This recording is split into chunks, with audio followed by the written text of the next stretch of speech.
పరిష్కారం కోసం ఎండి సజ్జనార్ గారిని కలిశాం. 5 సమస్యలను సజ్జనార్కి విన్నవించాము. ఎండి గారు సానుకూలంగా స్పందించారు. ఈ నెల 10వ తేదీలోపు సమస్యలను పరిష్కరిస్తామని హామీ ఇచ్చారు. దీంతో రేపటి నుంచి తలపెట్టిన సమ్మెను విరమించుకుంటున్నాం.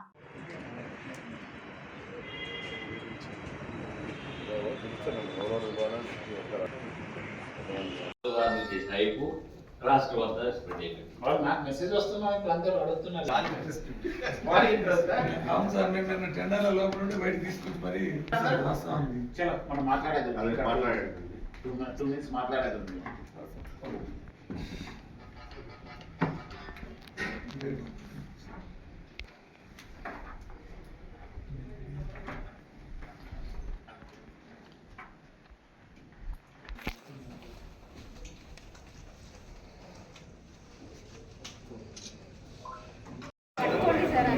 రెడీ అన్న మీరు రెడీ అంటే రెడీ రెడీ రెడీయా రెడీ మీడియా మిత్రులకు నమస్కారం. నా పేరు మధుకర్ రెడ్డి, తెలంగాణ హత్య బస్సు యజమానుల సంక్షేమ సంఘం ప్రెసిడెంట్. మేము గత వారం రోజుల కింద ఆర్టీసీ అధికారులకు ఒక లెటర్ ఇవ్వడం జరిగింది. మా సమస్యలు ఒక 5 సమస్యలు లేవు, వాటిని సాల్వ్ చేయమని మేము లెటర్ ఇవ్వడం జరిగింది. ఆ లెటర్ను వాళ్ళు క్లియర్గా అన్నిటి విషయాలు సేకరించి వాటికి సంబంధించిన క్యాల్కులేషన్స్ అన్ని తెప్పించి మమ్మల్ని కూర్చుండబెట్టి చాలా సానుకూలంగా చాలా ఓపికగా మా సమస్యలన్నీ విని ప్రతి సమస్య కూడా మేము జెన్యూన్గా చెప్పడం జరిగింది. ప్రతి సమస్యను కూడా వాళ్ళు విని అవి లెక్కలన్నీ తెప్పించుకొని దాని క్యాల్కులేషన్ ప్రకారం మేము తప్పకుండా 10వ తారీఖు లోపు మీ సమస్యలన్నీ క్లియర్ చేస్తామని చెప్పిండ్రు.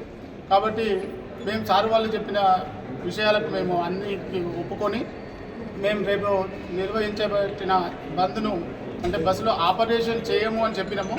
ఓకే బంద్ అని అనలేదు, కానీ ఓకే ఏదైనా కానీ రేపు ఏది జరుపుదల పెట్టిన బంద్ను మేము విరమించుకుంటున్నాము తప్పకుండా అని వాళ్ళు హామీ ఇచ్చారు.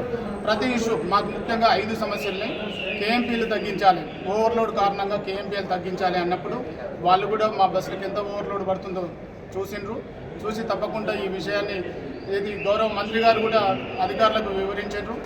వీళ్ళ ఇష్యూస్ అన్నింటినీ సాల్వ్ చేయమని సార్ కూడా చెప్పినారు. దానికి అనుకూలంగా ఇది అధికారులు కూడా కేఎంపీల విషయం అయినా కానీ ఇన్సూరెన్స్ విషయం కూడా మేము తెలియజేయడం జరిగింది. ఇన్సూరెన్స్ కూడా ఆర్టీసీ అధికారులకు ఆర్టీసీలో ఏ విధంగా అయితే జరుగుతుందో ఆ విధంగానే మా అద్దె బస్సులకు కూడా వాళ్ళు చెల్లిస్తారని ఒప్పుకున్నారు. అదేవిధంగా టైర్లు కూడా బల్క్ టైర్లు వాళ్ళు ఏ విధమైన రేట్లు అయితే తీసుకుంటారో అదేవిధంగా మాకు కూడా ఇస్తూ ఉన్నారు.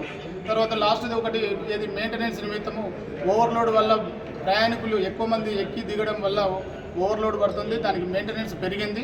ఆ మెయింటెనెన్స్ కూడా మేము 3 రూపీస్ రాసినాము. దాన్ని కూడా చూసి పరిశీలించి తప్పకుండా వాటిని కూడా ఇది అనుకూలంగా మాకు అనుకూలంగానే వాళ్ళు ఇస్తామని ఒప్పుకోవడం జరిగింది. తప్పకుండా 10వ తారీఖు లోపు మాకు ఈ విషయాలన్నింటినీ క్లియర్ చేస్తున్నారు. ఒకవేళ ఏది ఆ లోపు మాకు గనక సాల్వ్ చేయకపోతే సార్ మేము ఏం చేయాలంటే లేదండి తప్పకుండా మీకు 10వ తారీఖు లోపు మేము ఇష్యూస్ అన్ని క్లియర్ చేస్తాం, ఆ తర్వాత మాట్లాడతామని చెప్పారు. ఇదే కమిటీని పిలిచి మళ్ళీ ఇదే మీటింగ్ పెట్టి మా ఇష్యూస్ అన్నింటినీ క్లియర్ చేస్తారు. మీరందరూ ఈ ఇష్యూను బాగా టేకప్ చేసి మీరందరూ మమ్మల్ని కూడా ప్రోత్సహించినందుకు మీ అందరికీ పేరు పేరున ధన్యవాదాలు.